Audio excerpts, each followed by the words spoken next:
ની અંદર તમને કેવું લાગ્યું? બહુ સારું છે. મેન વસ્તુ એ છે કે અમારું ફૂડ કેવું લાગ્યું? કાઠિયાવાડી એકદમ મસ્ત જેવું છે. બહુ જ સ્વાદિષ્ટ. અને કઈ તમારે એમ કોઈ એવું કે ભાઈ આ વસ્તુ મારા વધારે ભાવે અને કઢી બી બહુ મસ્ત હતી. કઢી બી બહુ સારી હતી. કોમ્પ્લિમેન્ટરી ની અંદર મારા ખાના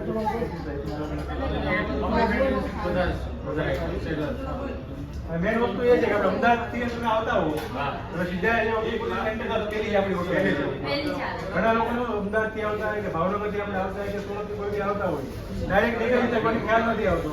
મેન વસ્તુ એ છે કે આપણે અંદર જો એન્ટર થવું છે પૂરી અંદર ભલે ત્યાં આવ્યો પછી સીધું પેલી આપણી હોટલ આવે છે પડી નાખી આવવાનું. મેન કે જે વસ્તુ એ છે કે તમે બધા રિવ્યુ માટે કે ભાઈ ફૂડ જે લાગે તો કહી શકો કે આવું ફૂડ તમને ઘર જેવું ફૂડ લાગે છે. ઉદયપુરની અંદર આપણે ઘર જેવું ફૂડ મળતું એટલે એના માટે અમે માટે કેવું તમને ફૂડ લાગે અને કોઈ ઉદયપુરમાં આવો તો આ ગેસ્ટ હાઉસની અવશ્ય મુલાકાત અમારી લો હોટલ વિશે અને ટેસ્ટ કરો. બધું બહુ સારું છે. Okay sir thank you very much.